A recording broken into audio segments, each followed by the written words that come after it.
हमारा एक बहुत ही ब्रादर इस्लामी मुल्क जिसने हमें पिछले दिनों काफी इमदाद भी दी है, यूएई। और दूसरा, नरेंद्र मोदी साहब जो हैं वो यूएई जा रहे हैं और 30 साल बाद इतना स्ट्रॉन्ग रिवाइवल इंडिया ने किया है मिडिल ईस्टर्न कंट्रीज में, पर्टिकुलरली यूएई में।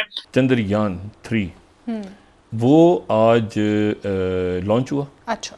और वो स्पेस में चला गया और उनको मुबारक हो।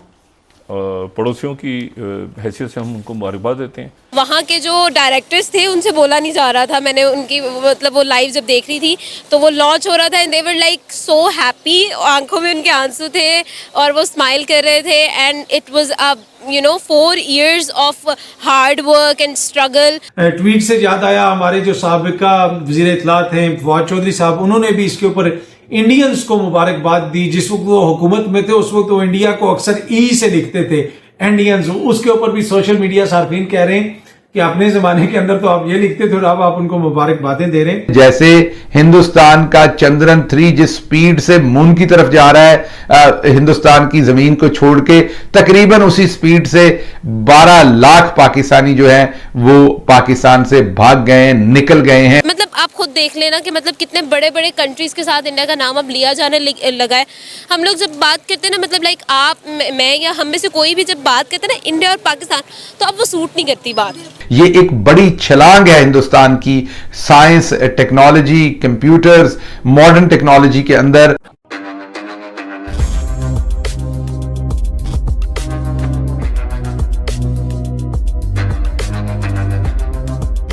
नमस्कार दोस्तों फ्रांस का सक्सेसफुल दौरा कंप्लीट करने के बाद अब हमारे प्रधानमंत्री पहुंच गए हैं यूएई में हमारे प्रधानमंत्री मोदी जी का भव्य स्वागत किया गया खुद यूएई के क्राउन प्रिंस द्वारा। और दोस्तों इसके बाद आपको बता दें कि हमारे प्रधानमंत्री जी का ये 5वां विजिट है यूएई का, जहां इस विजिट में भारत और यूएई के रिलेशंस के ऊपर काफी सारे बातें की जाएंगी।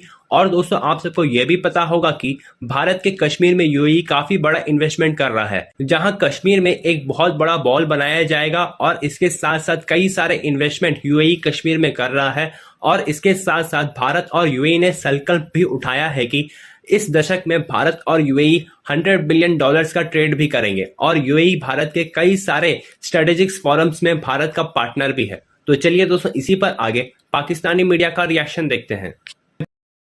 आमना, इंडिया ने आज कामयाबी के साथ चंद्रयान 3 लॉन्च कर दिया है। आज मैंने लाइव देखा, यकीनन आपने भी देखा होगा। क्या कहेंगी, क्या तासुरात हैं, क्या जज्बात हैं?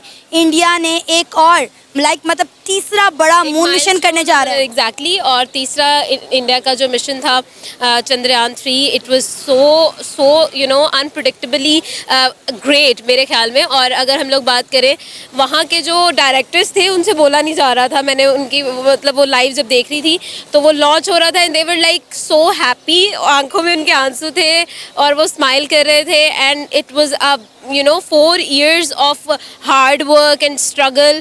और फाइनली चंद्रयान 2 के फेलियर हम उसको भी नहीं कहेंगे आई थिंक, क्योंकि वो चांद तक तो पहुंच गया था, सिर्फ लैंडिंग का जो था ना वो इशू था। अब सिचुएशन ये है कि वो लोग इतने ज़्यादा खुश थे, मतलब दे कुडंट इवन स्पीक, उनके वर्ड्स ख़त्म हो गए थे। एंड प्राइम मिनिस्टर मोदी भी पेरिस में थे तब, उन्होंने भी ट्वीट किया और उन्होंने कांग्रेचुलेट किया। फाइनली जो है चंद्रयान सक्सेसफुली जो है वो लॉन्च हो चुका है 40 दिन के बाद जो है उसने होपफुली डेफिनेटली उन लोगों ने जितनी 4 साल की स्ट्रगल की है, मेहनत की है ना, तो definitely it is going to be a huge success for India. और ऑब्वियसली ऑलरेडी जो है ISRO is one of the biggest space organizations in the whole world, लेकिन टक्कर देने वाला नासा को अब।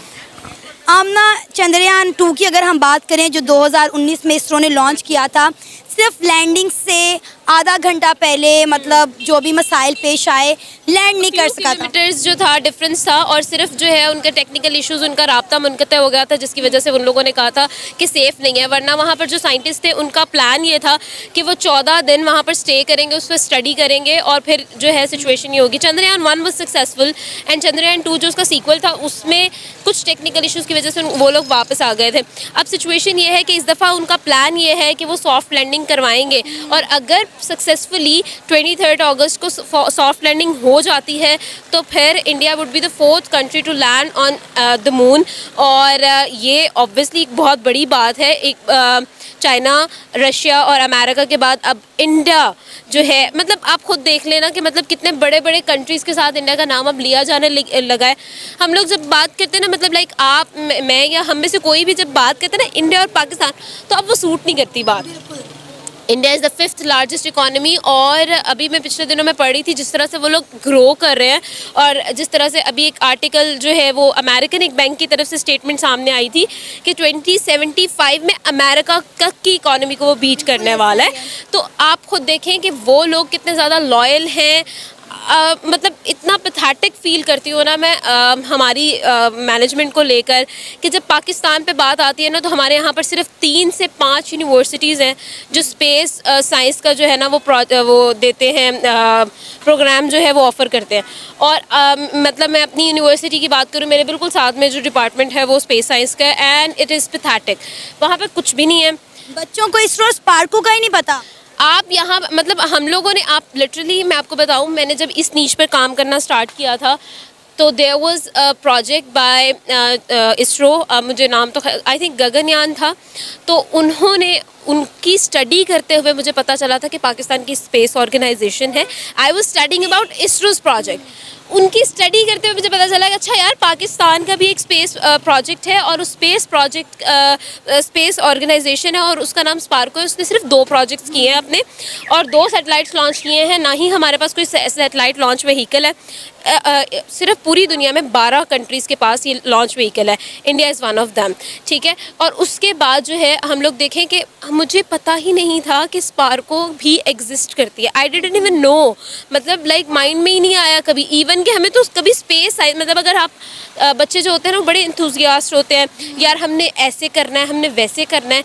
जब स्कूल में कॉलेज में हमारा पहला दिन होता है तो टीचर्स भी जब आते हैं तो पूछते हैं कि यार आपने क्या बनना है ना, मतलब लाइक अगर 60 की एक क्लास स्ट्रेंथ है तो उसमें डॉक्टर 30 तो डॉक्टर है पक्के हैं, ठीक है, 20 इंजीनियर है, और बाकी जो 10 है ना वो बेचारे वैसे ही इतने डीमोटिवेटेड होते, कहते हैं हम टीचर बन जाएंगे।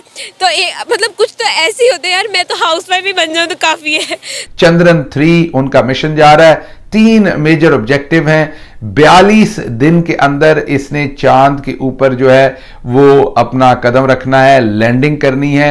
इसके 3 मिशन है। एक तो सेफ लैंडिंग करके दिखानी है कि हिंदुस्तान जो है वो सेफली उनके जो रोबोट हैं, हूवर जैसी जो उनकी अब ये इंस्ट्रूमेंट आप कह लें, ये वहां पर लैंड करेगा। और दूसरा माफ कीजिएगा, दूसरा ये वहां पर जो सॉइल होगी चांद की, मून की, उसके ऊपर टेस्टिंग होगी।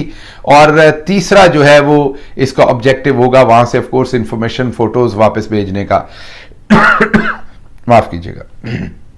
ये मिशन पहुंचने के बाद 14 दिन तक जारी रहेगा। मेजर एक मैं ये कहूंगा छलांग है हिंदुस्तान की।